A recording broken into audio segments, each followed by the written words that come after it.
Grabar la sesión. ¿Tienen algún comentario o pregunta para empezar la clase de hoy? Vamos empezando.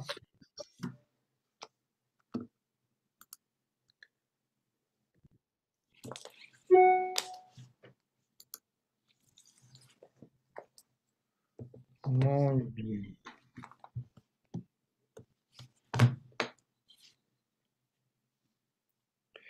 Entonces, como me gusta, vamos a empezar a compartir pantalla.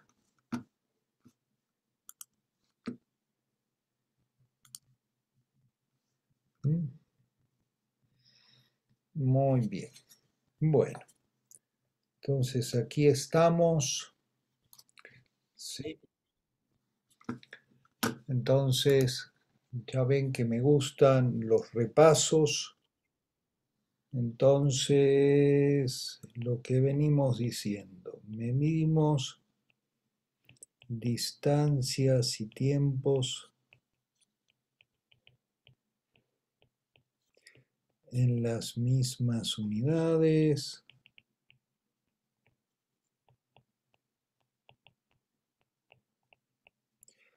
Entonces, 1 metro es la distancia que recorre la luz, es 3.36 nanosegundos, y en un nanosegundo, en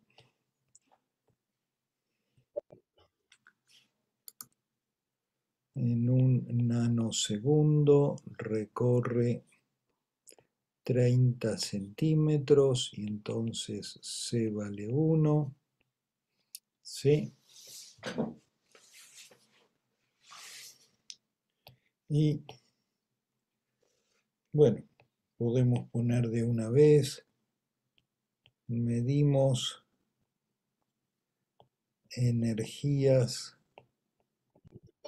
y momentos lineales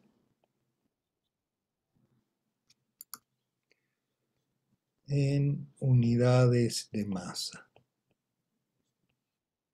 Y ustedes después pueden ver simplemente qué les falta, qué metros sobre segundos o qué metros cuadrados sobre segundos al cuadrado les falta para completar las unidades, y ahí con C o con C cuadrado se recuperan las unidades tradicionales. ¿Sí?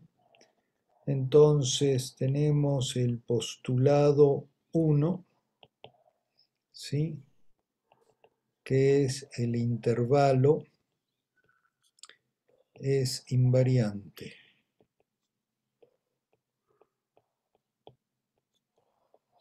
Y esto en el lenguaje geométrico quiere decir que es un escalar. Entonces, eso lo pusimos en este lenguaje, dijimos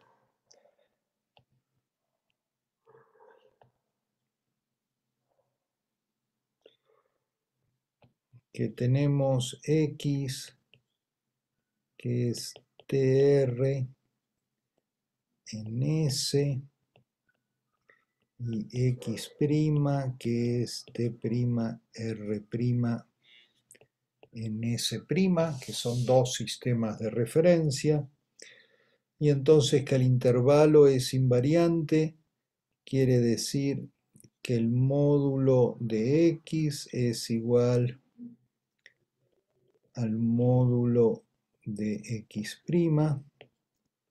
donde el módulo cuadrado de X es T cuadrado menos módulo de R al cuadrado. ¿Sí?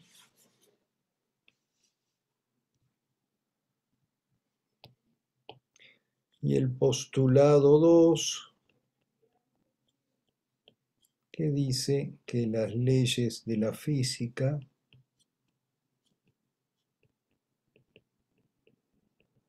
son las mismas en todos los sistemas inerciales.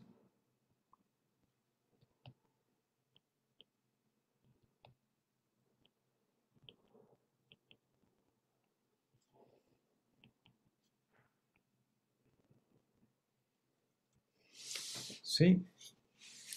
Hasta aquí vamos bien. Esta notación que hemos introducido de la métrica del espacio-tiempo, ya se han ido acostumbrando, ya ven que todo lo que estuvimos haciendo con el intervalo fue introducir una métrica que es una métrica 1, 3.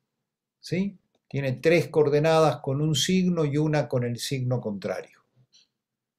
¿Sí?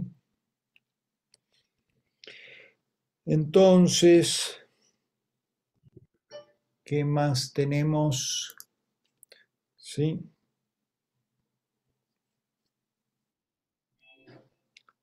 Entonces, dijimos varias cosas. Dijimos que P es M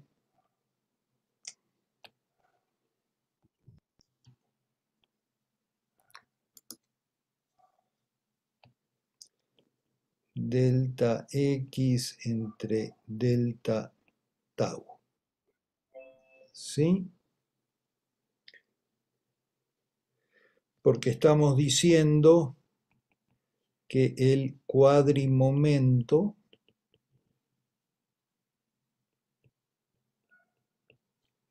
se define a lo largo de una línea de universo, de algún objeto,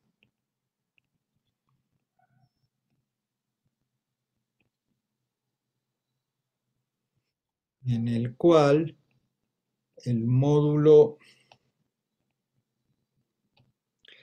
de delta X al cuadrado es mayor que 0, por lo tanto, ese módulo de delta X siempre lo puedo definir como delta tau. Y por supuesto es un invariante. ¿Sí? Y también otra cosa que estamos postulando es que la masa es un escalar. Tiene el mismo valor numérico en todos los sistemas de referencia inerciales. ¿Sí? Y sabemos además que en otro sistema de referencia delta t es gamma delta tau, donde gamma es 1 sobre la raíz de 1 menos b cuadrado. Entonces, lo que definimos entonces P es m gamma v, y esto es igual por definición a E P.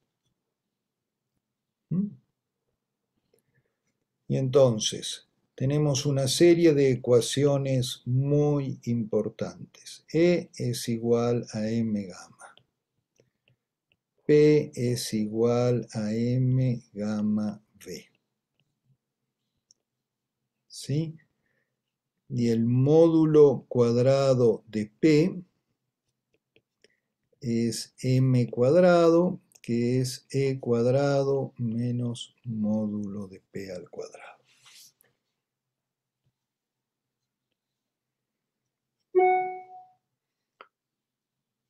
¿Sí?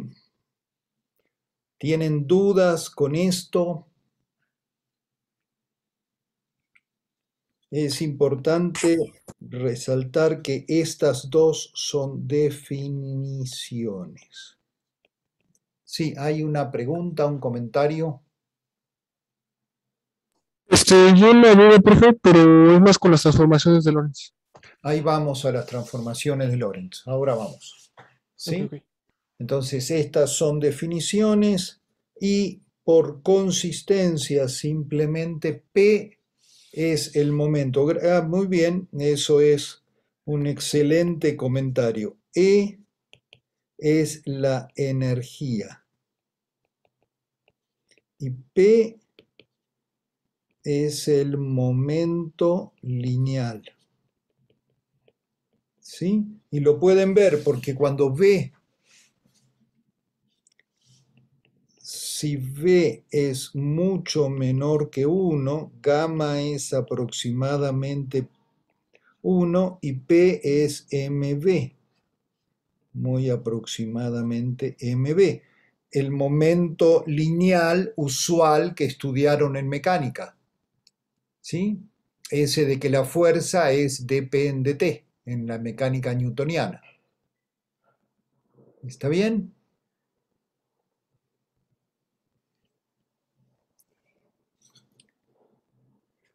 Entonces, esto es muy importante. Muy bien. Y como tengo cuadrivectores, hay un elemento adicional que es importante mencionar, que ahora vamos a trabajar mucho, que es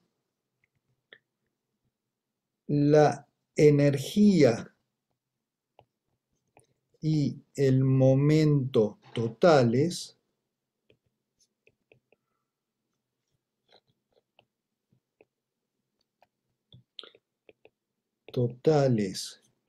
de un sistema, ¿sí? Son, digamos, simplemente P total es la suma sobre I de cada componente. Se suman los vectores, componente a componente. Esto quiere decir que E total es suma sobre I de I, la primera componente, y P vector total es la suma sobre I de las P, el momento de cada una de sus partes. Y ahora vamos a hacer ejemplos de esto. ¿Sí? ¿Está claro? O sea, esto es lo que, digamos, esto generaliza sin agregarle nada a cosas que ya han hecho en los problemas de mecánica.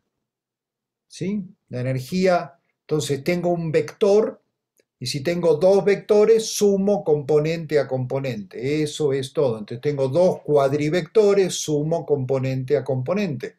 Ustedes aprendieron a sumar vectores en la secundaria y simplemente lo estamos generalizando a cuadrivectores. ¿Sí? Muy bien. Ahora sigamos. Transformaciones de Lorentz.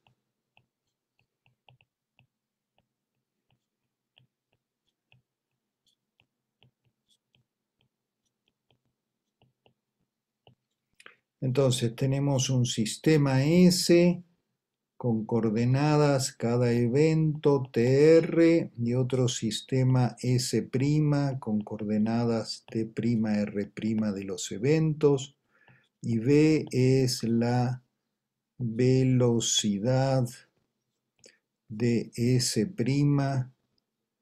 respecto de S, ¿sí? Y entonces tenemos que X es L, esto es una matriz por X', ¿sí? Donde L es una matriz y bueno, suelo ponerlo con unas deltas porque es cómodo, ¿sí? Y entonces, ¿cómo lo escribimos? Lo escribimos como delta T, delta X, delta Y, delta Z, pero entonces agregamos esto de que I es paralelo a I', J es paralelo a J', K es paralelo a K', y V es V por I. ¿Sí? Todo esto ya es una cosa muy específica. Como les digo, se puede hacer en general, no lo vamos a hacer en este curso, ¿sí? Entonces aquí tenemos delta Z', delta Y', gamma, gamma, delta T' más V delta X', V delta T' más delta X'. Aquí ¿Hay alguna duda? ¿Había un comentario sobre las transformaciones de Lorentz? ¿Este es el momento o todavía no para preguntar sobre transformaciones de Lorentz? Ah, sí, o sea, mi duda por un poco si ve que el regreso de esas transformaciones es poner la B como menos, ¿no? Sí, o tú puedes invertir, o sea, este es un sistema lineal. Tú puedes simplemente calcular cómo se da la vuelta, ¿sí? Multiplicas por uno entre gamma y despejar delta x' y delta t'. Con delta y y delta z es trivial, ¿sí? Entonces tiene un sistema de dos ecuaciones con dos incógnitas lineales, simplemente las inviertes y vas a ver que es equivalente a cambiar b por menos b. Ah, ok. Es que me duda un poco el que digamos que tenemos un sistema S', ¿no? Y Mm, encontramos T' y X', ¿no? mm.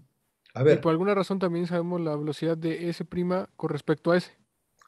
es que justo eso me da, así como cuando hago una rotación en el plano, tengo que decir con qué ángulo, digamos, suponte que los ejes X, Y cambian a X', Y', tengo que decir qué ángulo hay entre el eje X y el eje X', y ese ángulo me va a definir la rotación. Tengo un parámetro, tengo que fijar el ángulo para decir cuál es la rotación que hice. ¿Sí es claro esto que estoy diciendo?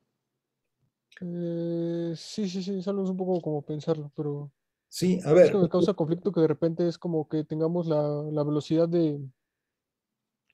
por ejemplo, en el ejercicio del corredor, que tenemos la velocidad del corredor y sí. y las coordenadas del corredor, pero utilizamos para encontrar para encontrar las coordenadas, no, al revés. Tenemos Sí, las. lo que pasa es que, a ver, acá me dice, es decir, estas transformaciones me dicen, sí, entiendo un poquito tu punto, o sea, esto quiere decir, yo conozco X' y T' y conozco V, ¿por qué no lo escribo al revés? Bueno, así están, pero las puedo despejar y uso las otras y me aparece un signo menos. ¿Sí? Depende quiénes sean mis incógnitas. En esta transformación yo asumo que tiene, quizás este es tu punto y me parece muy valioso. Yo asumo que conozco X' y T', o sea, conozco las coordenadas de los eventos en el espacio S' y conozco la velocidad de S' respecto de S. ¿Sí? Ah, Entonces está bien. ¿Sí? Conozco las coordenadas de los eventos en la nave y conozco la velocidad de la nave respecto al laboratorio. Entonces, con esos elementos y usando las transformaciones de Lorentz, puedo conocer las coordenadas de los eventos en el laboratorio.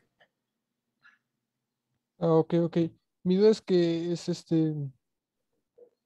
es justo eso, ¿no? Que aquí tenemos las coordenadas y tenemos la velocidad de la nave con respecto al laboratorio, pues nada, aplicamos esta con el signo más, ¿no? Sí, Ok. Pero mi duda es, por ejemplo, en algunos ejercicios que hemos hecho, el procedimiento es, conocemos las coordenadas en el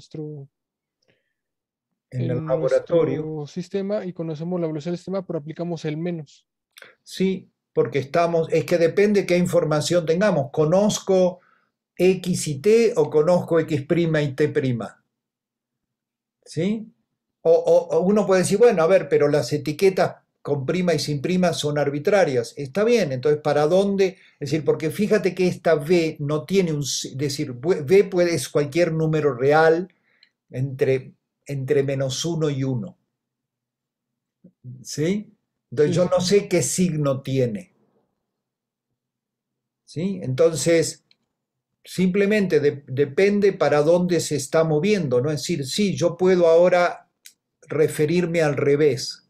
Decir ahora, lo que conozco siempre es mi sistema primado y lo que no conozco es siempre mi sistema sin primar. Perfecto. ¿A qué velocidad se mueve el sistema primado respecto del sistema sin primar? Eso es V, siempre, en esta convención. ¿Está bien? ah, ok, entonces siempre que tengamos algo así que nos pregunte, tengamos unas coordenadas y una velocidad que sepamos que pues, es positiva o negativa, aplicamos las transformaciones con el signo más y ya luego vemos si es positivo o negativo, ¿no? Claro, pero tengo que tener en cuenta, a ver, yo sé, es decir, tengo que tener cuidado para no, bueno, que siempre es un trabajo, para no confundirme. Entonces, lo que conozco siempre lo voy a llamar el sistema primado. Y la velocidad es la velocidad del sistema primado respecto del sistema sin prima. ¿Sí? Entonces Ujú, eso, con esos dos elementos puedo conocer las coordenadas de los eventos en el espacio sin prima. ujú, ujú. ¿Está bien? Sí, sí, me duele un poco el de cuándo ponemos el más, el menos, pero ya, ya. Sí, hay que trabajarle un poquito. Sí, entiendo, pero no, digamos, la respuesta es, sí, es más de practicar. ¿Sí? O sea, ustedes llevan poquito más de 3 semanas por primera vez en su vida haciendo esto para la gran mayoría, y sí, hay cosas a las que hay que acostumbrarse, ¿sí? Es como si les ha pasado ir a visitar una ciudad, un pueblo en el que nunca estuvieron, ¿no? Y entonces, por lo menos a mí me pasa, yo en los primeros tiempos siempre tengo que ir muy despacito para ubicarme, no sé para dónde tengo que ir. A veces estoy en algún lugar y ya salgo a la esquina y no me acuerdo si tenía que doblar a la izquierda o a la derecha para regresar. ¿Sí? Entonces me cuesta. Hay gente que no, hay gente que se ubica muy rápido. Dice, no, sí, porque mira, ya está la panadería y en la otra esquina hay una casa pintada de amarillo y ellos ya les sirve. A mí no, a mí me toma un rato ubicarme en los lugares. ¿Sí? Y acá también, acá hay que ubicarse en este formalismo. ¿Sí? Y hay quienes se le harán, ¿no? L es una matriz, ¿sí? L es una matriz, ¿sí? Que conecta delta T' con delta X'. Entonces tiene gamma, gamma B, 0, 0, gamma B, gamma, 0, 0, 0, 0, 0, 0, 1, 1, 0, 0. Esta matriz es L.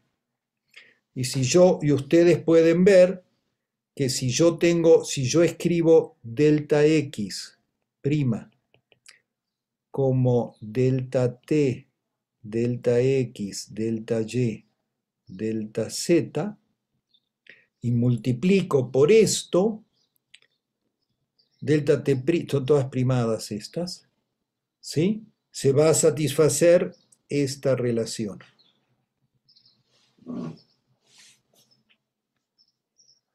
¿Sí?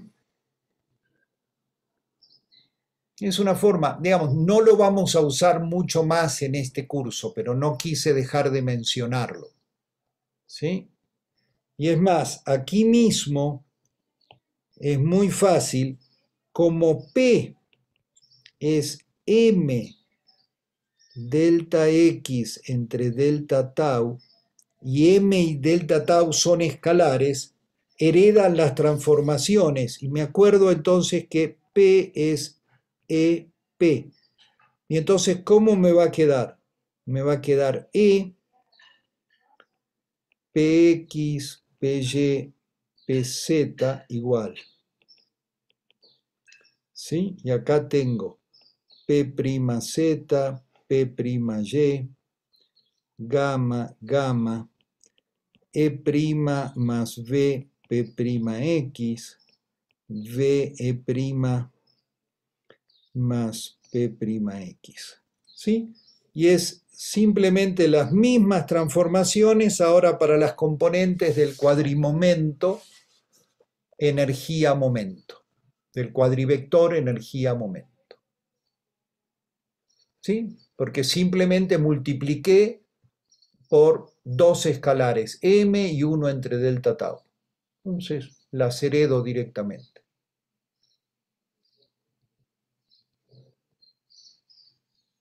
¿Sí? Y por otro lado teníamos también algo más que platicamos, que es la adición de velocidades.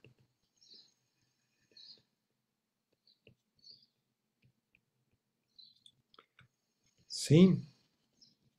Y dijimos que si en S' un objeto se mueve con velocidad U', que es U', I', entonces U ¿sí? Que va a ser U por I, y U va a ser U' más B sobre 1 más U' por B. ¿Sí? Esto fue lo que el martes me equivoqué de la U con la B. ¿Está bien?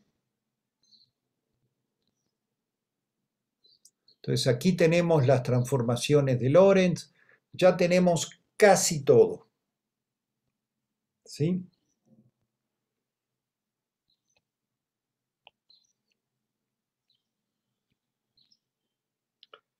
Entonces,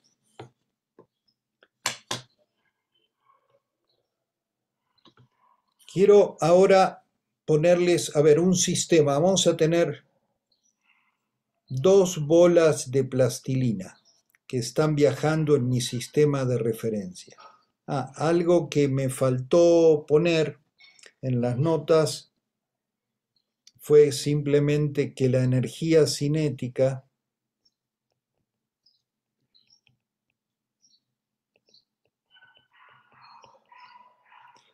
K la definimos como E menos M, ¿sí?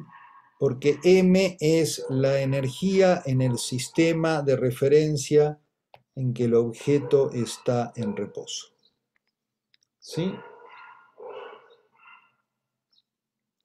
Entonces vamos a pensar que este objeto tiene una M y una K. Y este objeto tiene una M igual y una K igual, pero está yendo para el otro lado. ¿Sí?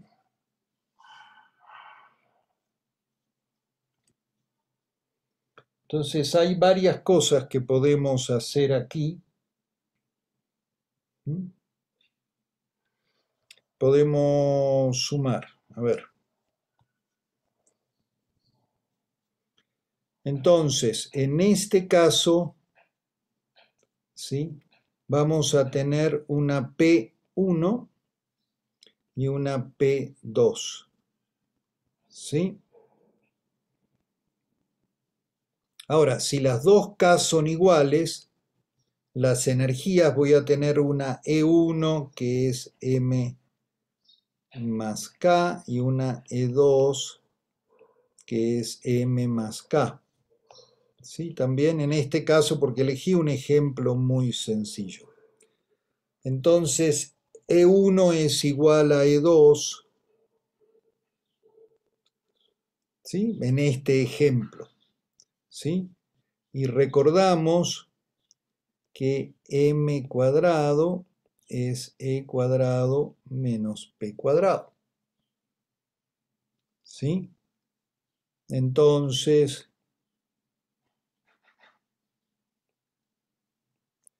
P cuadrado es E cuadrado menos M cuadrado, ¿sí? Entonces, si las energías son iguales y las masas son iguales, que es este ejemplo nada más, si las energías y las masas son iguales,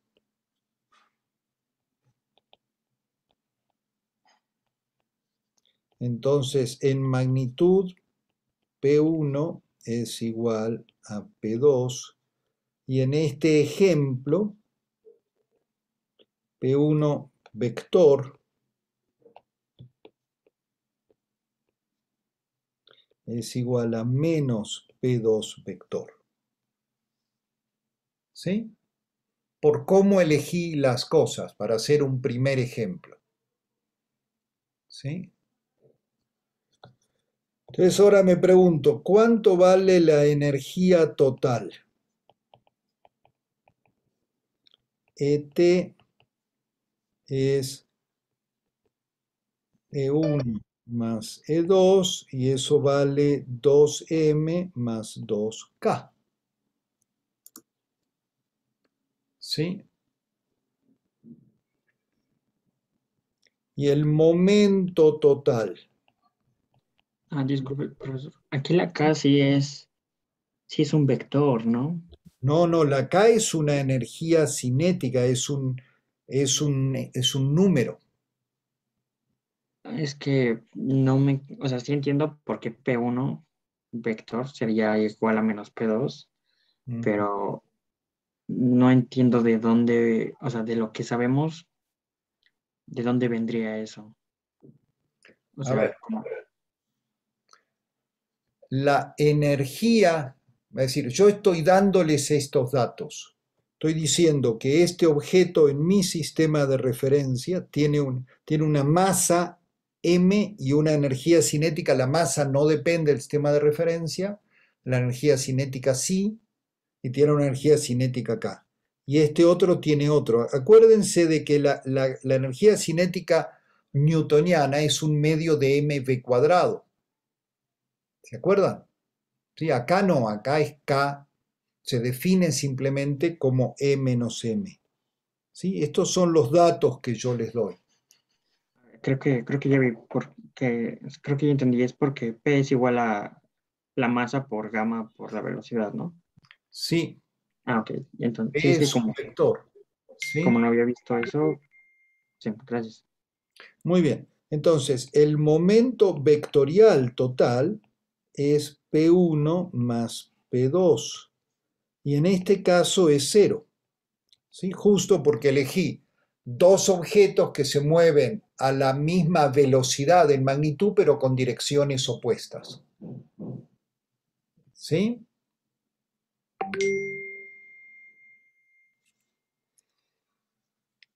¿Está bien? Entonces ya tengo esto y entonces me pregunto cuánto vale la masa total al cuadrado. Y esta vale ET cuadrado menos PT cuadrado. ¿Sí?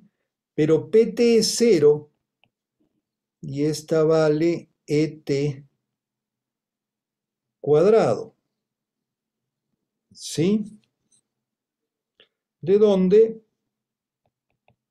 la masa total es igual a la energía total, que es 2m más 2k. ¿Sí? Entonces, notablemente para este sistema, la masa no es la suma de las masas. ¿Sí? Incluye en este, ¿sí? Incluye las energías completas. ¿Sí? ¿Por qué? Porque el momento total es cero. Entonces, en relatividad especial no hablamos de sistema centro de masa, sino que hablamos de un sistema centro de momento. Y es el sistema de referencia en que el momento total es cero. ¿Sí? Justo como en este caso. ¿Puedes repetir por qué no es la suma de las masas? O sea, la masa total. Ujú. Sí, porque la masa, ¿sí? De un cuadrivector, fíjense que dado dos cuadrivectores asociados a dos objetos, en este caso acá tengo un cuadrivector que es E1, P1, y acá tengo otro cuadrivector que es E2, P2, y entonces construyo el cuadrivector total como la suma de los cuadrivectores de estos elementos, ¿sí? Y ese cuadrivector total tiene una primer componente que es la energía total y una segunda componente que es el momento total, ¿sí? Y tiene tiene un módulo cuadrado que es energía total al cuadrado menos momento total al cuadrado. ¿Sí? Pero justo en este ejemplo que yo escogí para hablarles de esto, el momento total es cero. ¿Sí? Entonces, la masa es igual a la energía total en este sistema de referencia particular en que el momento total es cero. ¿Sí? Porque eso siempre es así, ¿no? Es decir, justamente de esta relación definimos la masa como la energía del sistema en el sistema de referencia en que P vale cero. ¿Sí? Porque eso me queda que E cuadrado es igual a M cuadrado, E es igual a M. ¿Sí? Entonces Claro, vemos, sí, o sea, y después de lo que tenemos de que, o sea, igualamos, o sea, la energía total va a ser 2 veces la masa más 2 veces la energía cinética en este caso, por eso ya no da como la suma de las masas exactas, ¿no? exactamente. Gracias. Muy bien, Julia parece que ya pudo preguntar algunas cosas. ¿Quién más tiene dudas, comentarios?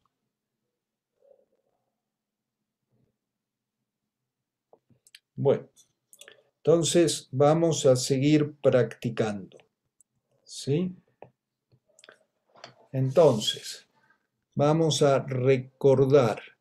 E es M gamma, P es M gamma V y E cuadrado menos P cuadrado es M cuadrado.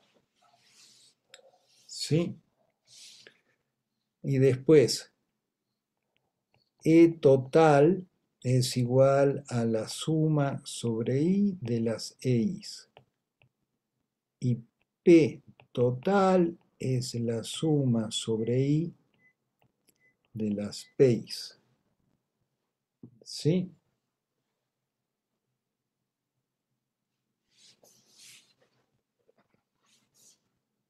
Muy bien.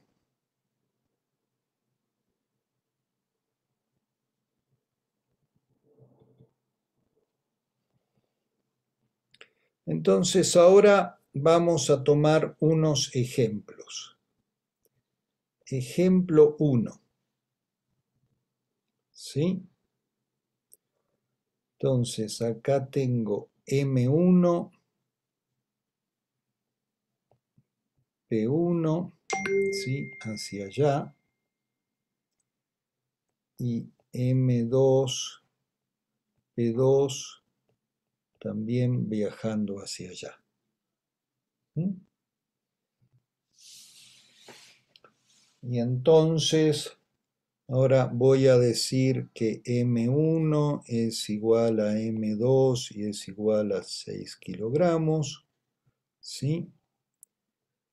Y que P1 X es igual a P2X, perdón, 8 para que sean mis cuentas, ustedes disculpen, 8 kilogramos. Y acá va a ser 6 kilogramos, ¿sí? Y quiero calcular E total, P total y la masa total, ¿sí? Luego vamos a tener otro ejemplo, donde también voy a tener M1, P1, M2, P2, pero ahora viaja para acá. Entonces M1 igual M2 igual a 8 kilogramos, P1X igual a 6 kilogramos y P2X igual a menos 6 kilogramos. ¿Sí? Y quiero calcular E total, P total y masa total. Voy a tener otro ejemplo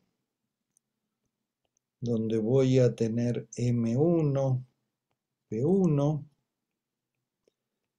y acá, perdón, este está mal.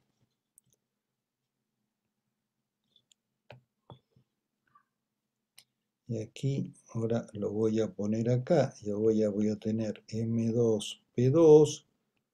Y ahora M1 es igual a M2 igual a 8 kilogramos. P1X es igual a 6 kilogramos. Y ahora P2Y es igual, bueno, lo voy a poner para abajo, 6 kilogramos. ¿Sí? Las otras componentes que no escribo son 0. ¿Está claro cuál es lo que hay que calcular?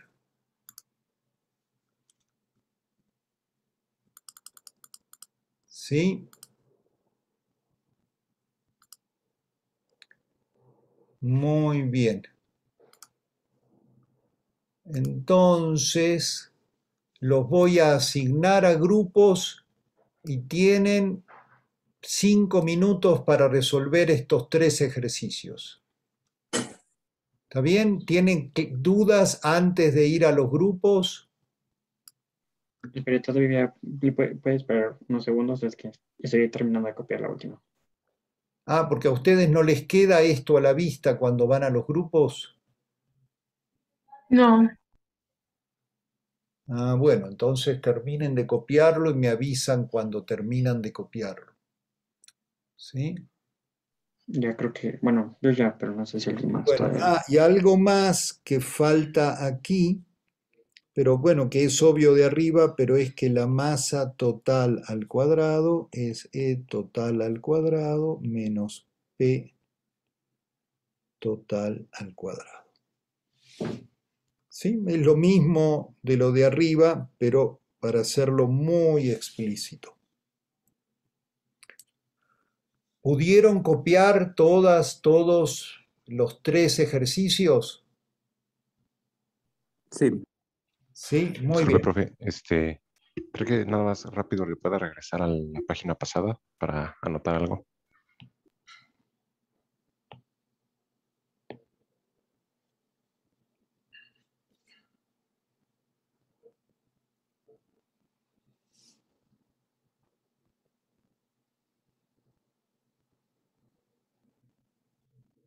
¿Está bien?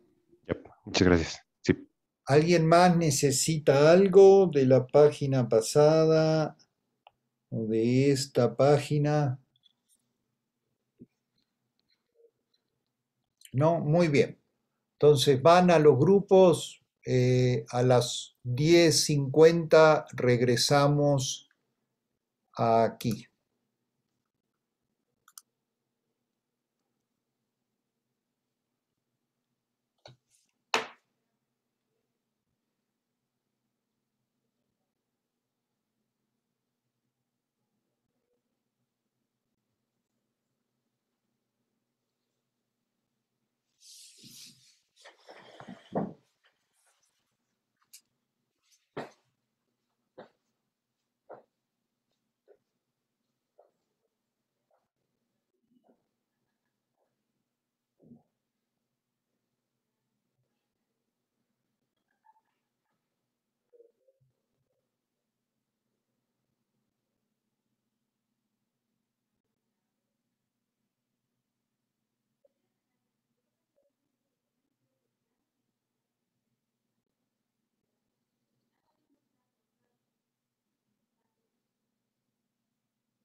Muy bien, ya estamos de regreso. ¿Cómo les fue?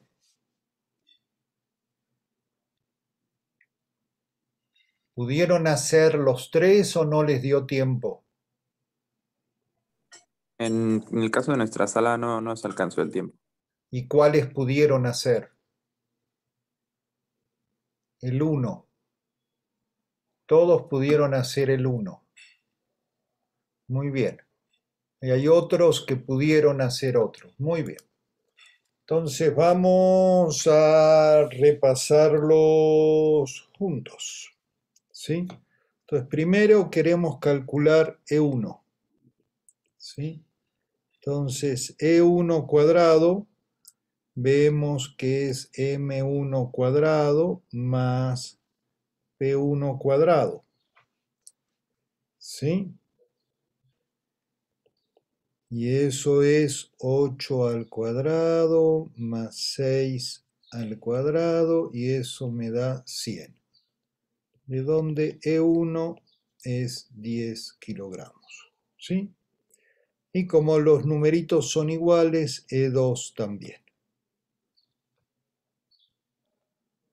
¿Está bien? Ven que los números fueron elegidos para que las cuentas fueran muy fáciles. ¿Hasta aquí vamos bien? Entonces ya tenemos E1, E2, P1, P2.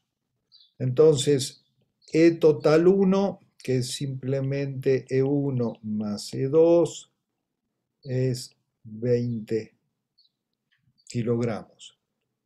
P total, ¿sí? Pues acá son las dos en la dirección X, entonces es P1X más P2X en la dirección Y, ¿sí? Y eso me da 12 kilogramos, ¿sí? En la dirección Y. ¿Está bien? Entonces, la masa total la vamos a calcular. Entonces, sabemos que masa total al cuadrado es ET al cuadrado menos PT cuadrado, ¿sí? Y esto me da 20 al cuadrado menos 12 al cuadrado. ¿Y cuánto les da eso? Son 400 menos 144. ¿Cuánto les dio?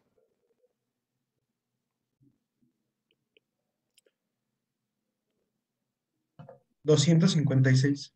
256. Y entonces, ¿cuánto da la masa total? 16, como dicen en el chat. 16, ¿sí? Y en este caso, ¿sí? Coincide, ¿sí? Coincide con M1 más M2. Entonces, a veces sí coincide.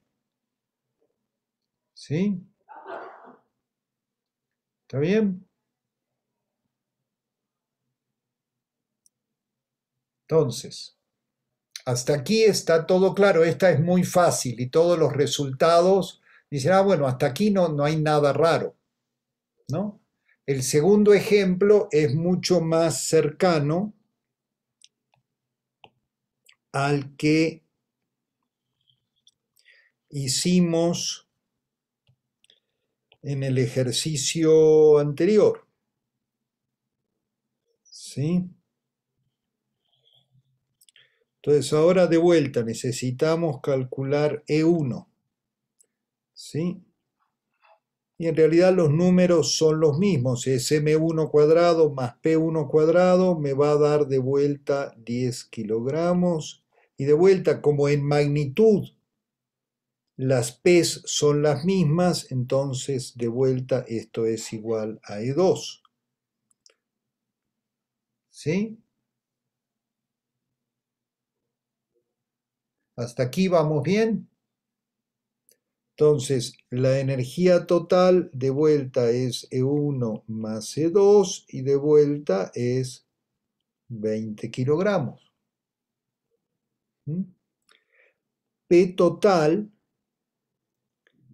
ahora es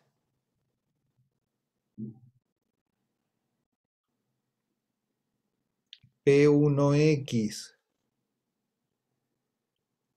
más P2X en la dirección Y, pero ahora van justo con el mismo momento, pero en direcciones opuestas. ¿Sí? Entonces ahora vale 0. ¿Sí? Y entonces la masa total en este caso es igual a la energía total y es 20 kilogramos. ¿Sí? Y esta es claramente mayor que M1 más M2, que es 16 kilogramos. ¿Sí? ¿Por qué es mayor la masa en este caso? Porque la energía que tenían cuando se estaban moviendo se convirtió en masa y ahora de choque, porque yo me imagino como que chocan y se convierte en una solleta. Por ahora, a ver, Andrés, vamos a ir a esos casos de choque, pero ahora estamos tomándole una foto. Tenemos dos objetos que están viajando a lo largo del eje X. Podrían estar viajando así, que simplemente se van a cruzar. Y simplemente, es decir, el tema es así. Imaginemos que tenemos dos naves viajando en esta dirección. ¿Sí? Como van en la misma dirección, hay un sistema de referencia en el que están las dos en reposo. ¿Sí? Porque van a la misma velocidad, con la misma dirección y con la misma velocidad. Entonces sí hay un sistema de referencia en el que están las dos en reposo y en ese caso la suma de las masas es igual a la suma, ¿sí? Es la masa total.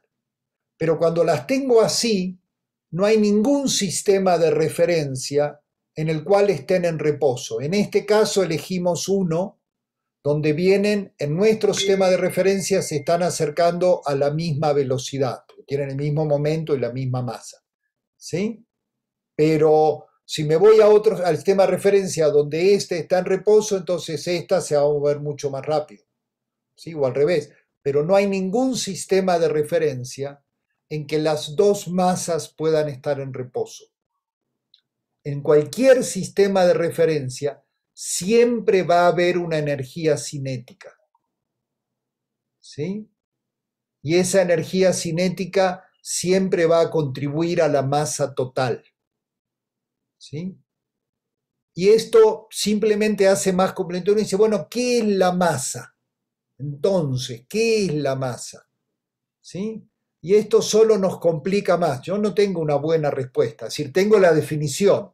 La masa es la energía total del sistema en el sistema de referencia en que el momento total es cero. Esa es la definición según la relatividad especial. ¿Sí? Vamos a seguir adelante y vamos a seguir trabajando esto. ¿Sí? Vamos al caso 3. ¿Sí? También aquí queríamos E total, P total y la masa total, ¿no? Y entonces, como me tomé la molestia de elegir los mismos numeritos en todos los casos, vemos que de vuelta E1 es igual a 10 kilogramos igual a E2. ¿Alguien tiene dudas de por qué E1 y E2 son 10 kilogramos? ¿A alguien quiera comentar, preguntar de eso? Pues la energía es invariante, ¿no? No, la Entonces, energía no es invariante. Son 3 ejemplos diferentes. La energía es una de las componentes del cuadrivector energía-momento. La energía vale eso porque la energía, como E cuadrado menos P cuadrado para cada uno de esos objetos es M cuadrado, ¿sí? Entonces despejo energía de ahí, ¿sí?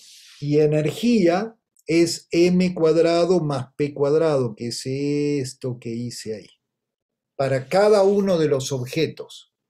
Cada uno de esos objetos tiene una masa, que es la energía de ese objeto en el sistema en que ese objeto solito está en reposo. ¿Sí? Lo que nos complica acá es que yo puedo tener un sistema de referencia donde uno de los objetos está en reposo y ahí su energía es su masa. Puedo tener un sistema de referencia donde otro de los objetos está en reposo y ahí su energía es su masa. Pero puede ser, como en los ejemplos 2 y 3, que no haya ningún sistema de referencia donde los dos objetos están en reposo al mismo tiempo. ¿Sí? Y en ese caso, ya ¿sí? La suma de las masas no es la masa total. La suma de las energías es la energía total, la suma de los momentos es el momento total, ¿sí? Pero la masa no, porque la masa tiene que ver con el módulo del cuadrivector. ¿Sí? Vamos a completar el ejemplo 3 y seguimos platicando de esto. ¿Sí? Entonces, E total de vuelta es E1 más E2 y de vuelta es 20 kilogramos. P total es 6I más 6J. ¿Sí? Ahora estamos sumando uno que va en la dirección I y ahora puse la dirección J para abajo, por simplicidad. ¿Sí? Entonces, la masa total al cuadrado es E total al cuadrado menos P total al cuadrado. ¿Sí? Y esto es 20 al cuadrado menos, ¿sí? Y ahora, ¿cuánto vale P total al cuadrado? Es 6 al cuadrado más 6 al cuadrado. Perdón, aquí es un cuadrado. ¿Está bien? Esto es P total X al cuadrado más P total Y al cuadrado. ¿Sí? Y esto me da 400 menos 72.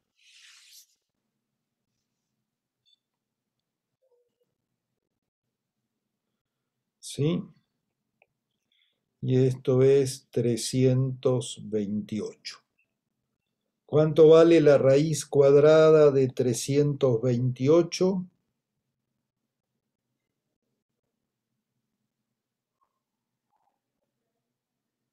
Como 18.11.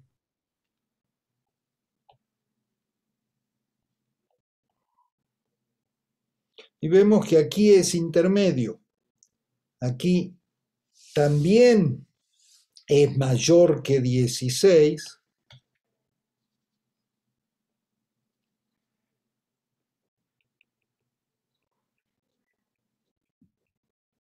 pero no es tan grande como los 20 del otro caso.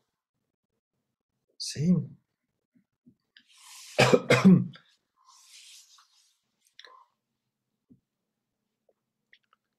Ahora, uno dice, bueno, esto está raro. Sí está raro, pero eso tiene que ver con que la masa, en todos los casos, ¿sí? La masa siempre m, siempre va a ser m cuadrado, es el módulo de p al cuadrado. ¿Sí? Y cuando tengo componentes, ¿no? Vamos a pensar en esto, ¿sí? Si yo tengo R1 más R2, vamos a tener una R. ¿Por qué se me puso esto? ¿Quién sabe? Una R que es R1 más R2, ¿sí? Si yo tengo un R1 así y le agrego un R2 así, ¿sí? Entonces ahora R total es este es R, ¿sí? Y vemos que en este caso que están alineados, el módulo de R es igual al módulo de R1 más el módulo de R2, o escrito en forma más fácil, así. ¿Está bien?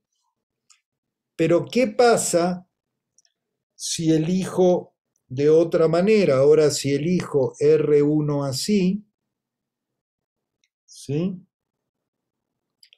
Pero elijo R2 así.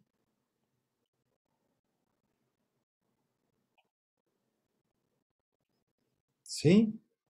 Entonces, en este caso, ahora, nuevamente, ahora el módulo de R es el módulo, nuevamente, de R1 más R2, ¿sí? Pero este fácilmente, si son iguales, puede ser 0, por ejemplo. ¿Sí? Y si tengo un caso más general, donde tengo un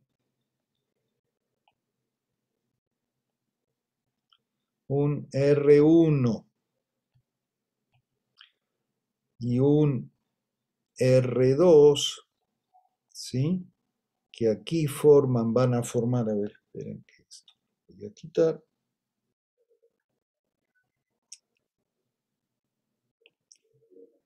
Que aquí forman un ángulo θ, ¿sí?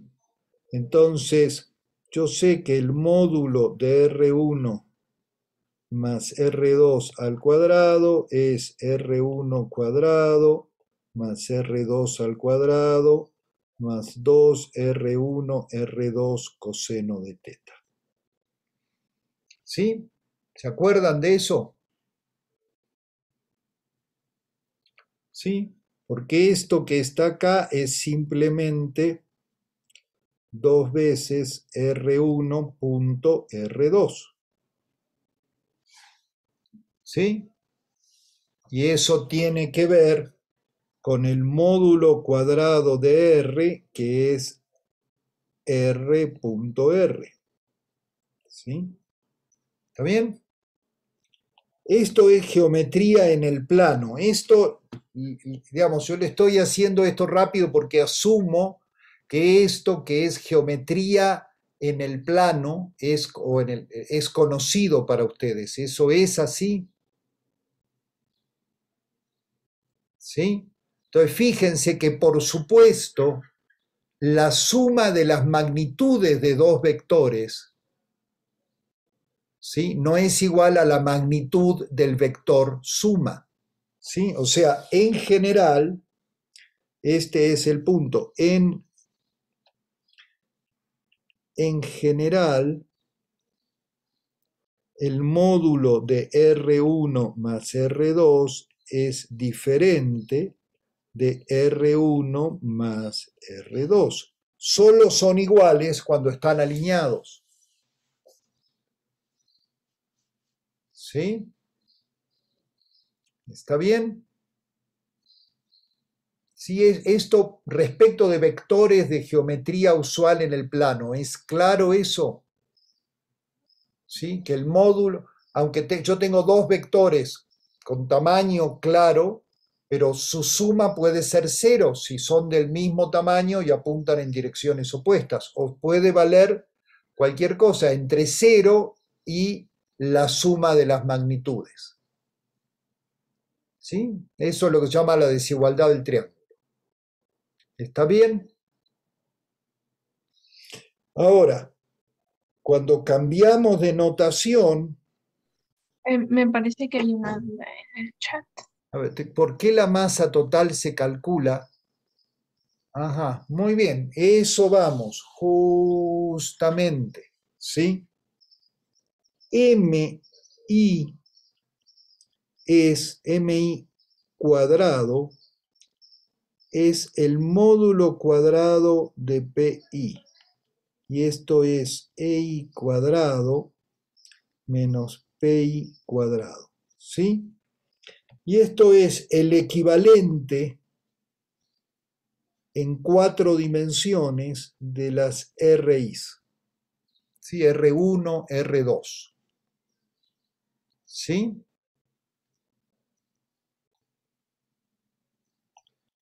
P total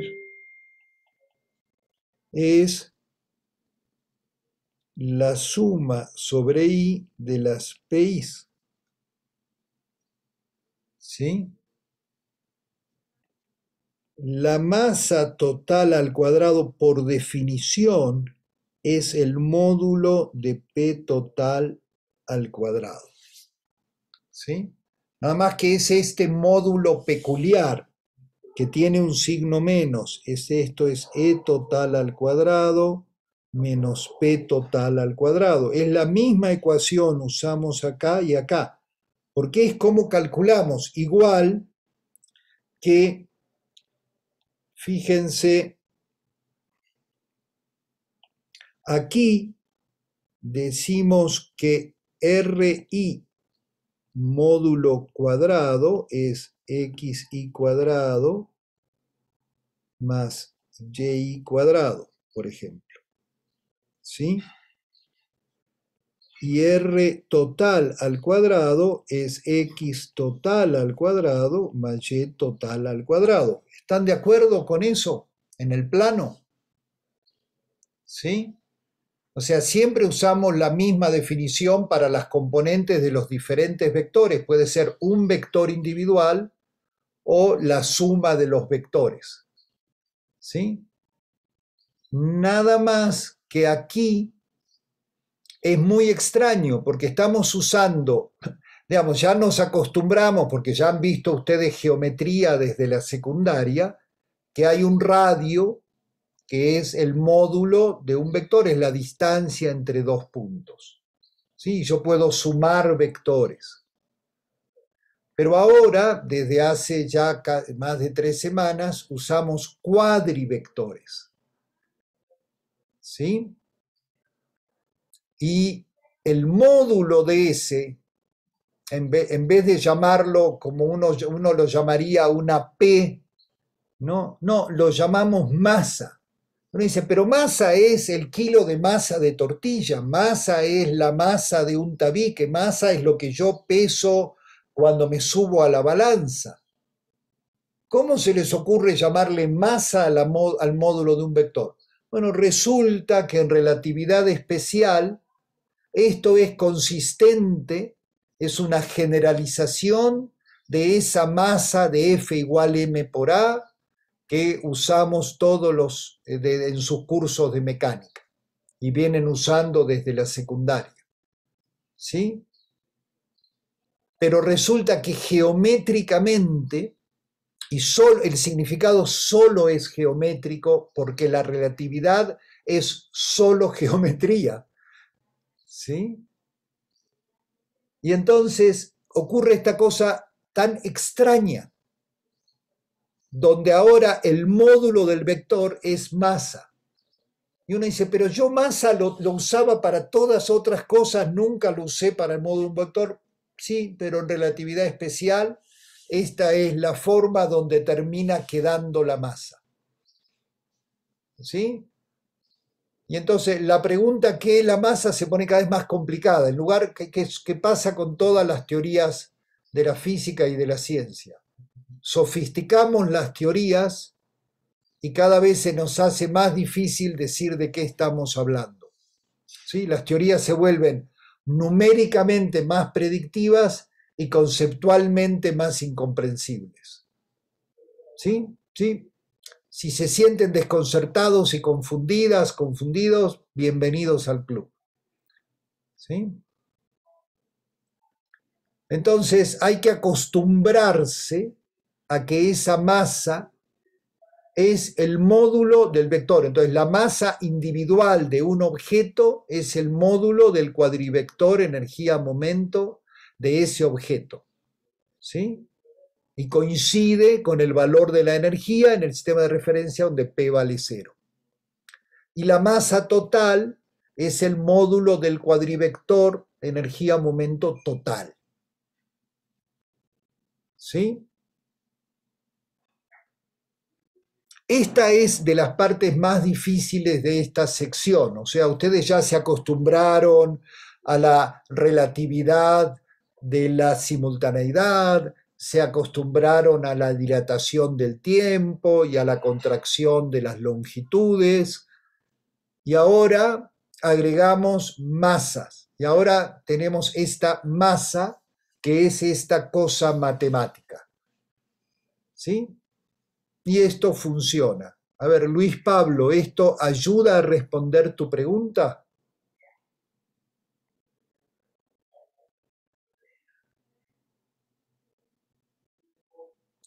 Muy bien.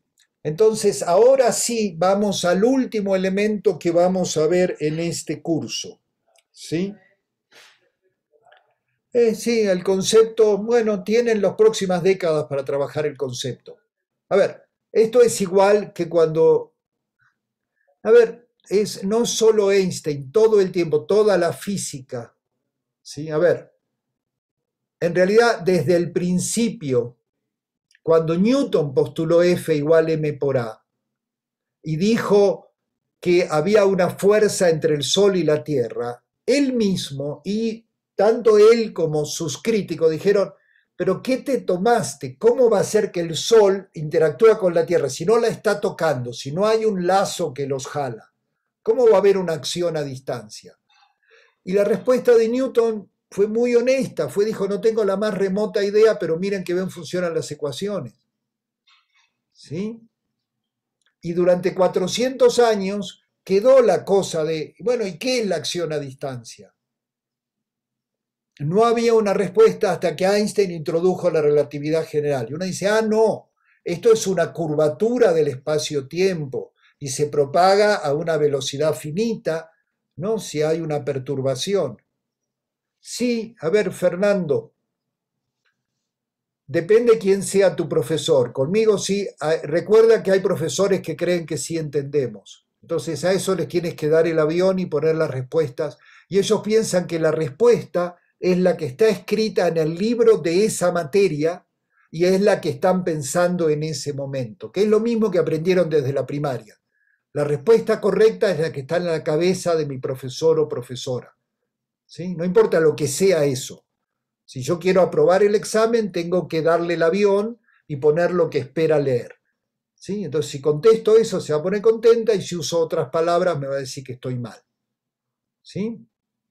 Entonces, tengan cuidado cuando hablen con sus profesores. Por otro lado, mucho de la física es usar las ecuaciones. ¿Sí? Y en el uso de las ecuaciones en la mayoría de los casos no hay tanta ambigüedad, una vez que uno define el contexto.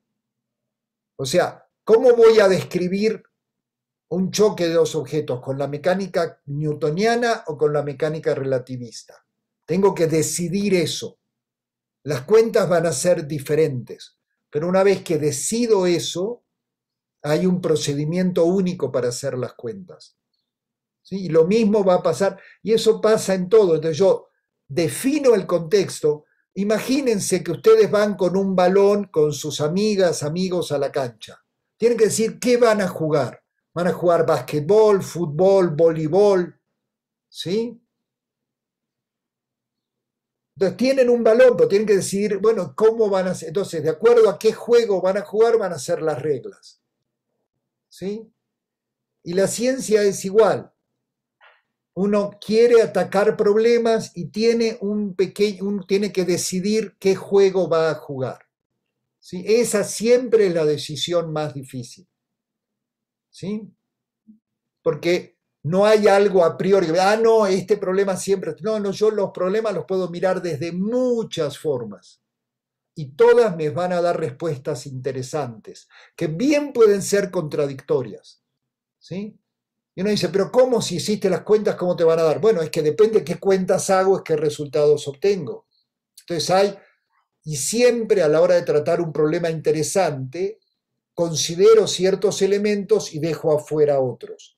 Y según cuáles considero y cuáles dejo fuera, ¿sí? O sea, ¿voy a incluir el roce o no lo voy a incluir? ¿Sí? ¿Voy a incluir qué fuerzas voy a incluir y cuáles no? ¿Sí? ¿Y qué formalismo voy a usar? Eso pasa todo el tiempo, ¿sí? Pero claro, cuando ya nos pusimos de acuerdo en todas las reglas, entonces la solución es única, que es lo que pasa en sus exámenes, ¿sí? Y sí, depende, las tortillas con relatividad quizás no tienen tanto sentido, pero los núcleos de plomo sí, que tienen ahí en el ejercicio 5 de esta tarea, ahora que van a investigar el gran colisionador de hadrones. Muy bien. Entonces, ahora vamos a agregar algo más, que son las leyes de conservación.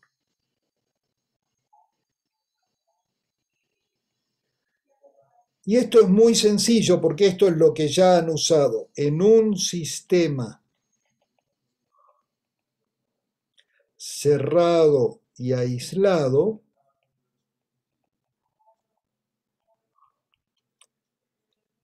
la energía y el momento totales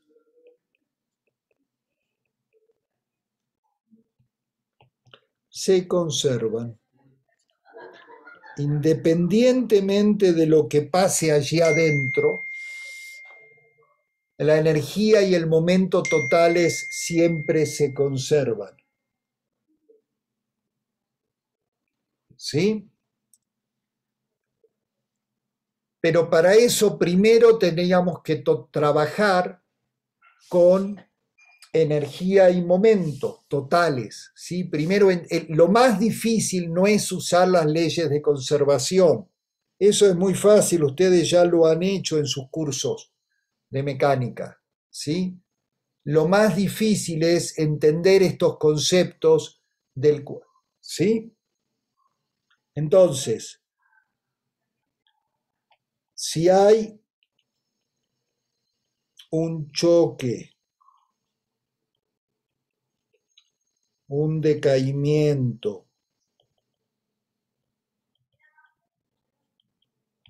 ¿sí? Una reacción, cualquier cosa, en un sistema cerrado y aislado, entonces voy a tener un PI total y un PF total, ¿sí? Y la ley de conservación me dice que P total I es igual a P total F. Y para traducirlo a un lenguaje más sencillo, la energía total inicial es igual a la energía total final y el momento total inicial es igual al momento total final.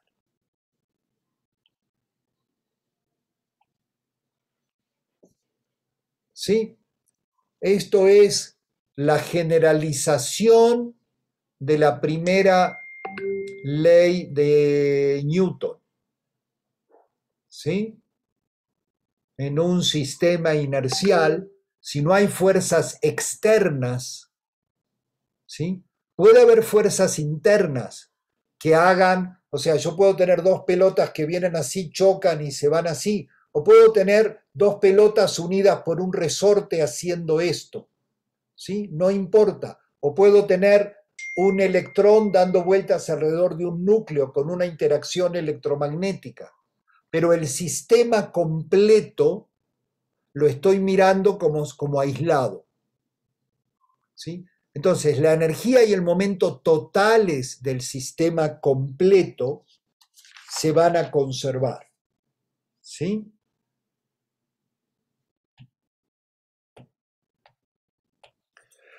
Y algo, entonces, para completar este panorama, vamos a hablar del fotón, ¿sí? Ahora, el fotón tiene, para el fotón, siempre tenemos que dos eventos en la línea de universo del fotón, ¿sí? O si quieren así, ¿cierto? Porque para la luz, ¿sí? Es decir, esto simplemente nos recuerda que un intervalo tipo luz, ¿sí? Tiene intervalo al cuadrado igual a 0, ¿sí? Por supuesto, porque en las mismas unidades recorre 1 metro de distancia en 1 metro de tiempo, ¿sí? Y esto entonces lo generalizamos al momento, ¿sí? ¿Y eso qué me dice? Me va a decir que el cuadrimomento, si yo tengo el fotón, al fotón se lo suele representar con la letra gamma. Entonces yo tengo un P gamma, ¿sí? Lo que le voy a pedir es que P gamma al cuadrado valga 0, ¿sí? De donde E gamma es igual al módulo de P gamma, ¿sí? Porque simplemente porque P gamma es E gamma, P gamma, ¿sí? Y si esto es así, si recuerdan como en general m cuadrado, siempre estamos diciendo que m cuadrado es e cuadrado menos módulo de p al cuadrado, esto implica que la masa del fotón es 0. ¿Sí? Así que para el fotón tengo que tener otra forma de definir la energía. Entonces, en el caso del fotón, E gamma es HF y P gamma en módulo es H entre lambda. ¿Sí? Donde H es la constante de Planck. Me estoy, creo que confundiendo un poquito. ¿E gamma es sub gamma o E por gamma? No, acá, bueno, perdón, esta gamma no es la gamma de, a ver, bueno, a ver, voy a cambiar, perdón, voy a cambiar toda la notación, le voy a poner F a todo. Voy a quitar todas las gamas y les voy a poner Fs, porque veo que esto es un error. ¿Sí? Entonces ahora voy a poner, esto es PF, EF es igual a módulo de PF, donde PF es EF, PF. ¿Sí? Entonces la masa del fotón es 0, ¿sí? Y ahora E del fotón es H, uy, pero ahora ya usé la F, bueno, no importa. Y PF, perdón, sí, es que en general en la literatura se usa gamma para el fotón y gamma para la gama de la relatividad especial, ¿sí? Pero para evitar, ¿sí? Y esta F es la frecuencia de la luz y esta lambda es la longitud de onda de la luz. ¿Sí? Y de esto,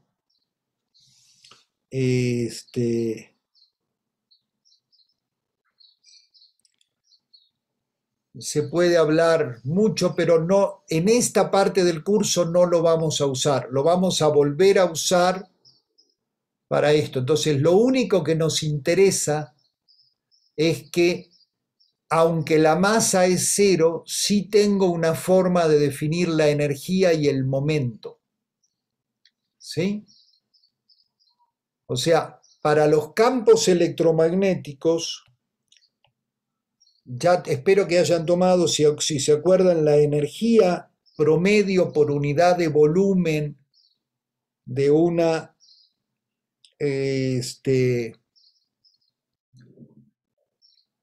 la energía promedio por unidad de volumen de la luz, ¿sí? Está definida como el módulo del campo eléctrico al cuadrado más el módulo del campo magnético al cuadrado dividido 8pi. Y puede ser que haya una C. ¿Sí? Y el momento de la luz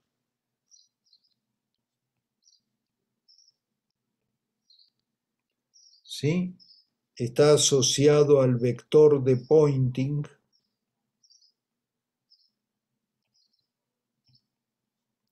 que es proporcional a E cruz B. ¿Sí? ¿Sí vieron esto en su curso de electromagnetismo? O sea, la luz tiene una energía y un momento. ¿Sí? No es un invento de la mecánica cuántica. ¿Sí?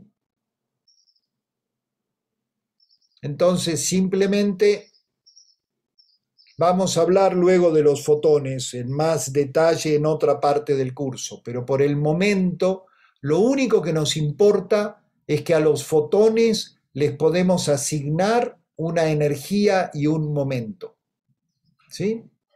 Que van a tener unos ciertos valores. Ah, perdón, ¿qué dice ahí? Momento de luz. Momento de la luz y dice vector de Poynting.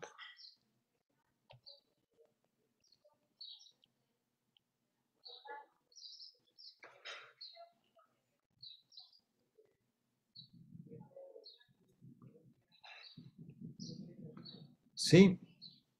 Entonces no vamos a detenernos ahora. Lo único que importa es que, entonces, el punto aquí es que en relatividad especial,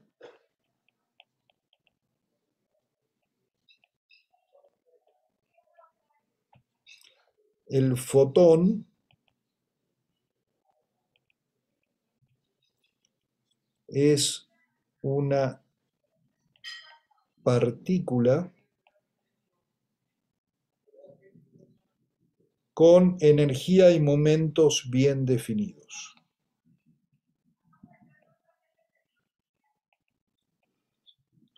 Y se suman igual que los otros.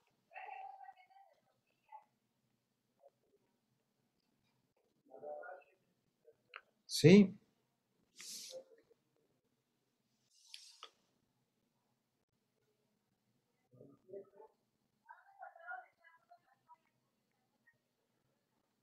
Igual que antes. ¿Sí?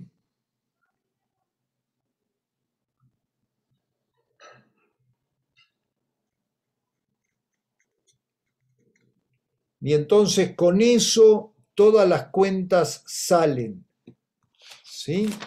Entonces simplemente usamos el fotón como otro objeto más, ¿sí? Y entonces ahí sí tenemos decaimientos, ¿sí? Entonces ahí sí es importante, ¿sí?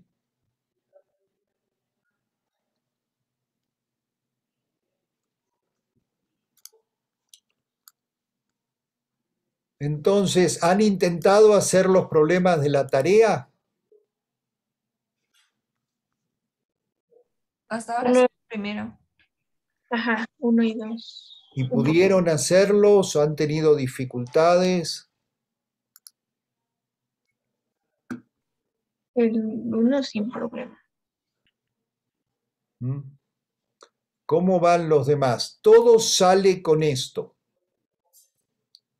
¿Sí? Todo sale con esto. Simplemente usarlo. ¿Sí? Y es importante entender qué es un decaimiento. ¿Sí? Y hay muchos tipos de decaimientos. ¿Sí? Hay decaimientos en que, ¿sí? Y en esos decaimientos se suele liberar energía cinética. O sea, yo tengo, por ejemplo, un núcleo atómico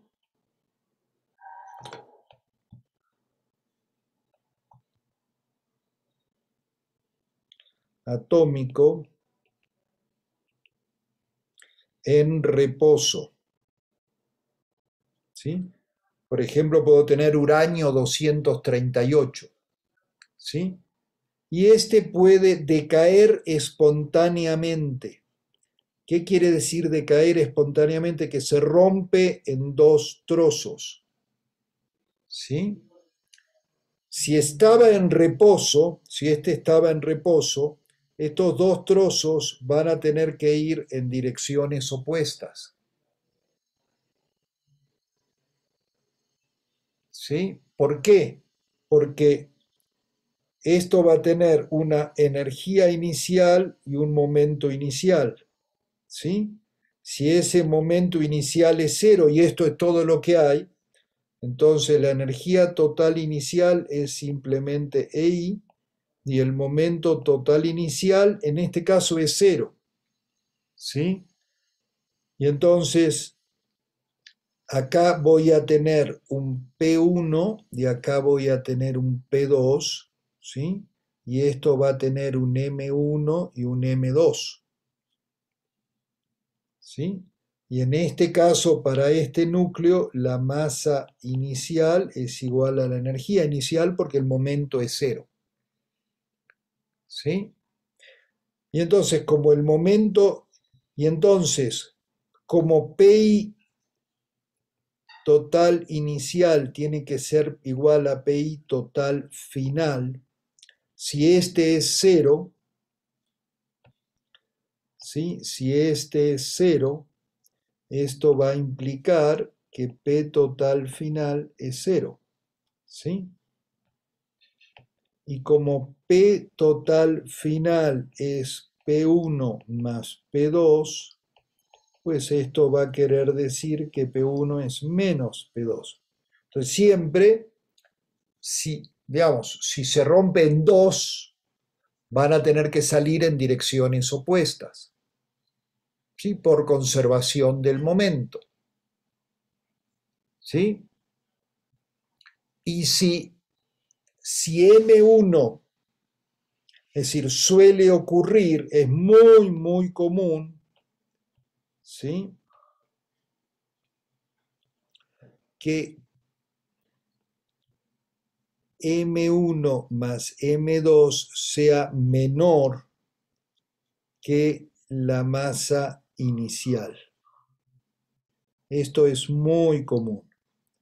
y la diferencia se va a ir en energía cinética. Acá va a haber una K1 y una K2. ¿Sí? Y Ahí esa es... la masa inicial es la masa total inicial. Sí, claro, porque solo hay un núcleo que tiene una energía. Sí, eso es lo que pusimos aquí. ¿Sí? La energía total inicial es la energía de ese objeto, de ese núcleo. ¿Sí? Entonces se libera energía. ¿Sí? ¿Cuánta energía, qué fracción de la masa se puede transformar en energía? Eso depende mucho del tipo de interacciones que tengo. ¿Sí? Es decir, en la química,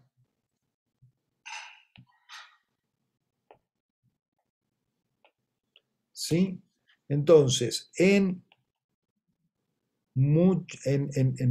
los decaimientos, ¿sí? Bueno, vamos a poner en el decaimiento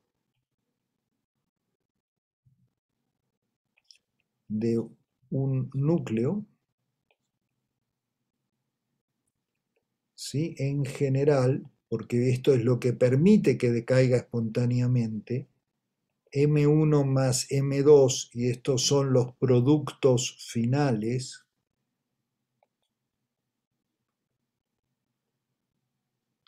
es menor que la masa inicial, y esta es la masa del núcleo padre.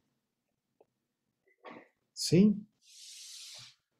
Entonces, ¿cuánto eso puede ser? Pues, es decir, ¿cuánto? Entonces, ¿qué pasa? La masa parte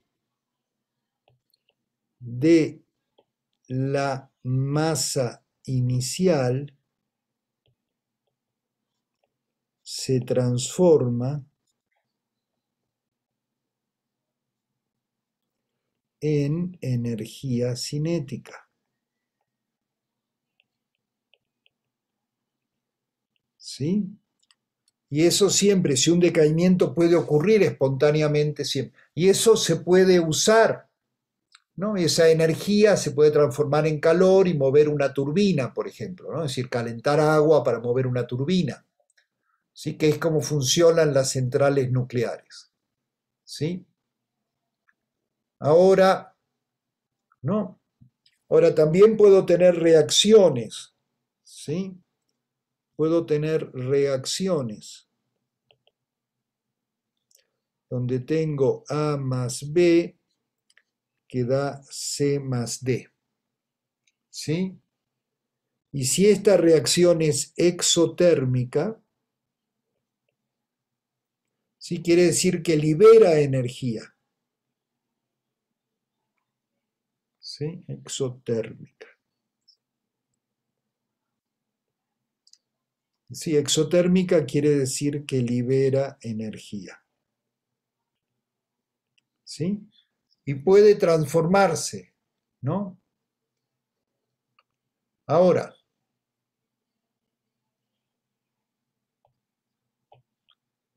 en las reacciones químicas,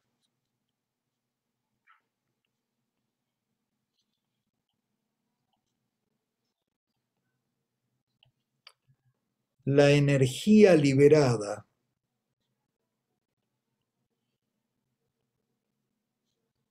es del orden de 10 a la menos 10 de las masas iniciales. ¿Sí? Y eso da a la conservación de la masa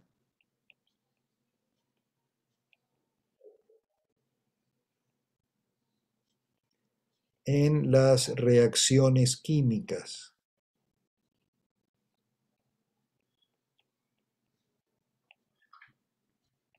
¿Sí? En química ustedes estudiaron la conservación de la masa, ¿sí? Y eso es cierto porque una parte en 10 a la 10 es esencialmente imposible de medir en una reacción química.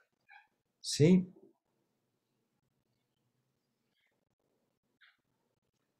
En las reacciones nucleares,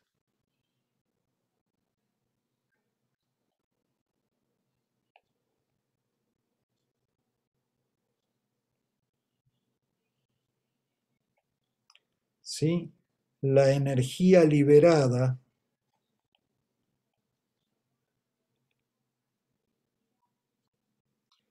es del orden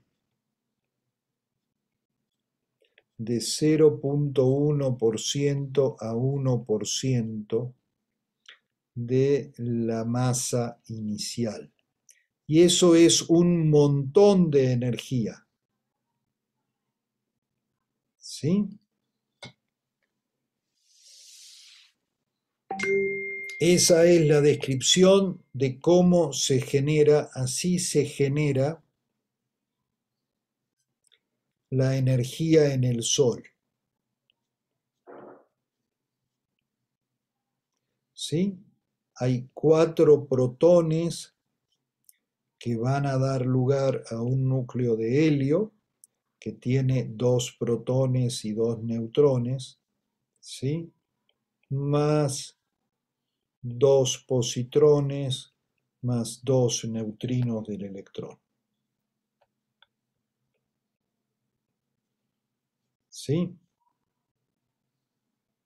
O sea, acá tengo 2 protones, 4 protones, este tiene 2 cargas positivas acá de los protones y hay otras 2 de los positrones, ¿sí? Y esto por cuestiones de las interacciones radioactivas aparecen también 2 neutrinos, perdón, son neutrinos, no antineutrinos. ¿Sí? Porque son positrones. Muy bien. Pero entonces casi toda la energía se va en estos. ¿Sí? Y acá esta es una reacción muy eficiente, aunque es complicada, se necesitan temperaturas de millones de grados Kelvin para que los protones puedan acercarse lo suficiente para producir esta reacción. ¿Mm? Y esta transformación de hidrógeno en helio es la reacción fundamental que genera energía en el Sol. ¿Sí? Ahora, ¿qué pasa con los positrones? Eso es bien interesante porque un positrón se encuentra con un electrón y se aniquila y da lugar a 2 fotones.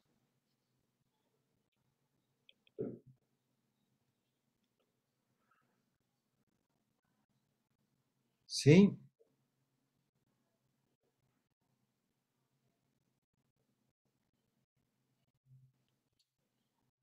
Y entonces acá, es decir, yo puedo tener la masa del electrón, la masa del positrón y la masa del electrón, ¿sí? Y puede ser que estén casi en reposo uno respecto del otro, de manera tal de que el momento del positrón y del electrón sean aproximadamente 0, ¿sí? Y la energía inicial es 2 veces la masa del electrón porque es igual a la masa del positrón.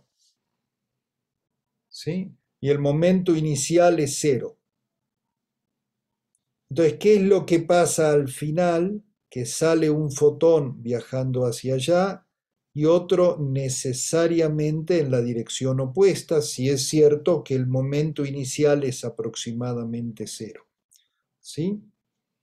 Y este va a tener un PF1 y este va a tener un PF2, que van a tener que ser en direcciones opuestas porque el momento total es 0 y se conserva. ¿Sí? Y estos van a tener una energía, EF1 va a ser igual al módulo de EF1 y EF2 va a ser igual al módulo de PF2 porque los fotones tienen masa 0. ¿sí?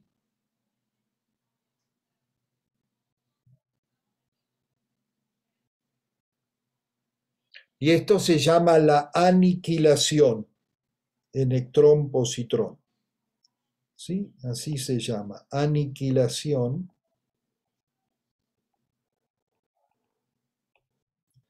electrón-positrón.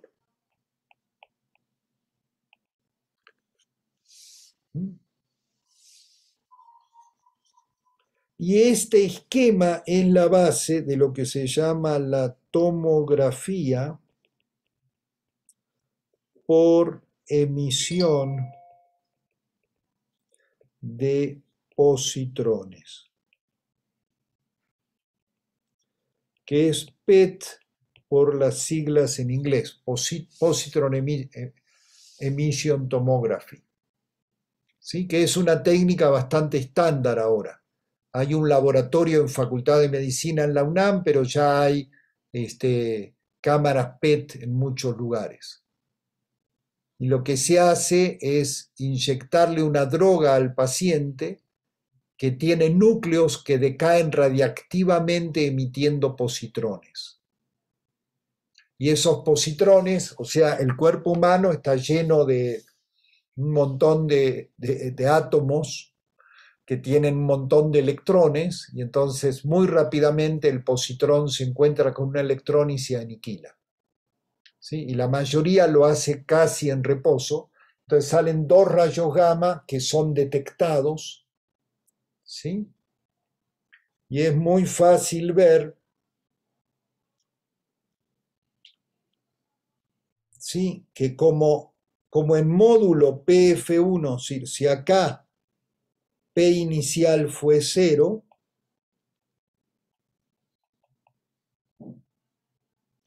¿sí? Por esto, porque estaban casi en reposo, entonces estos dos son iguales, ¿sí?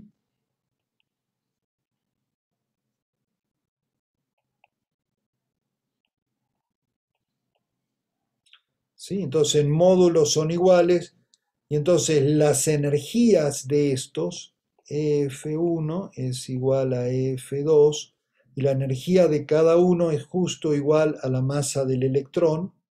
Entonces estos son rayos gamma que tienen 511 kiloelectronvolts de energía. ¿Sí? Eso es lo que se detecta en una cámara de tomografía por emisión de positrones.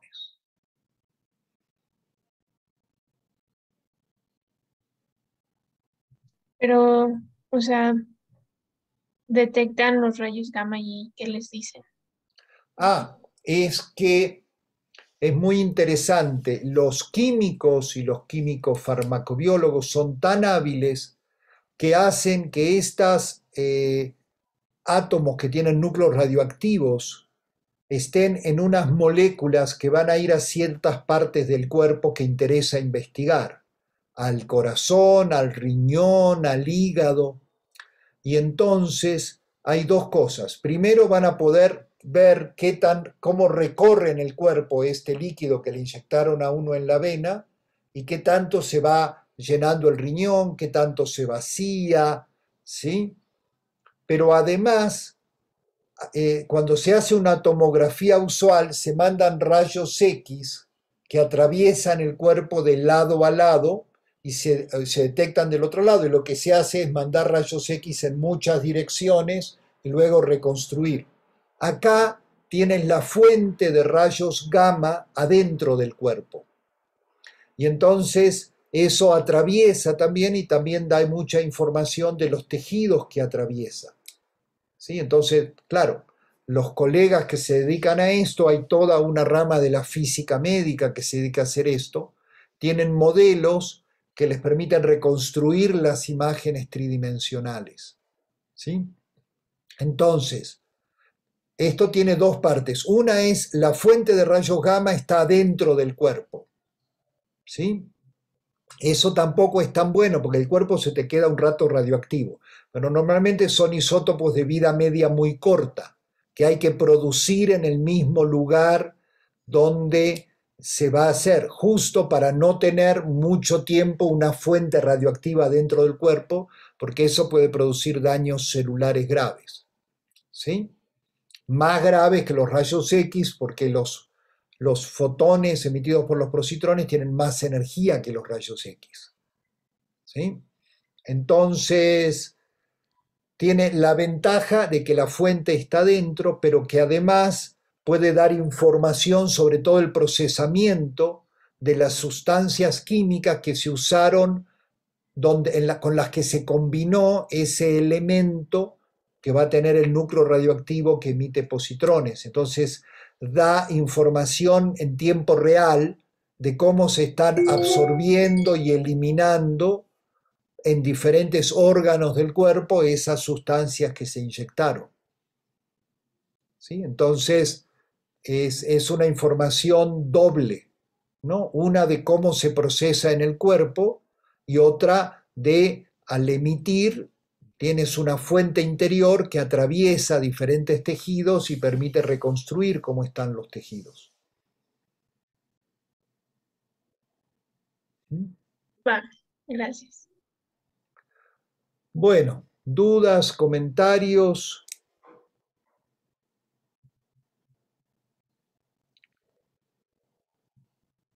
Los dejé sin habla. Bueno, tienen la tarea 4. El lunes es nuestra última clase de relatividad especial. Vamos a revisar la tarea 4 y con eso termina esta etapa del curso conmigo y a partir del martes empiezan el curso con Pedro Quinto, ¿sí? Hablando de ondas y de paquetes de ondas, que es lo que necesitamos para dejar relatividad especial y empezar con los elementos de cuántica. Entonces, todo el resto del curso, las siguientes 12 semanas, están dedicadas a la física cuántica. ¿Sí? Entonces, lo volveríamos a ver. O sea, de que, sí, yo voy a volver. o sea, O sea, okay. damos un mes cada uno. Entonces, yo voy a volver a mediados de noviembre. ¿Sí? Y luego va a terminar Pedro. Damos, sí, esencialmente 4 semanas cada uno, bastante así. ¿Sí? Y entonces, de todos modos, tienen mi correo electrónico. Me encanta platicar con los estudiantes, con las estudiantes, así que si quieren platicar de cualquier cosa, me encantará platicar, seguir platicando con ustedes. ¿Sí? Tengan en cuenta que para poder tener el control y compartir pantalla y todo, Pedro tiene una cuenta de Zoom diferente de la mía. Entonces, mañana, el lunes todavía se conectan conmigo a la misma que se han estado conectando ahora, pero el martes se van a conectar en otra. ¿Sí? Muy bien. Bueno, ¿alguna pregunta o comentario?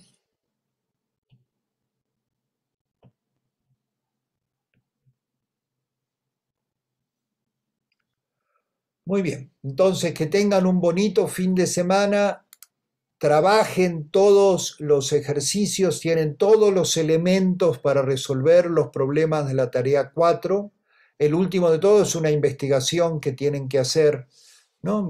Ahí el CERN tiene una página en español clarísima donde cuenta un montón de cosas de lo que están haciendo, ¿sí? No copien y peguen, traten de leer y seleccionar porque los ayudantes leen lo que ustedes escriben. ¿Sí? No le vayan a poner 30 páginas que copiaron y pegaron ahí sin leerlas. ¿Sí? Muy bien. Nos vemos entonces el lunes. Hasta luego. Hasta luego, profesor. Gracias. Hasta luego.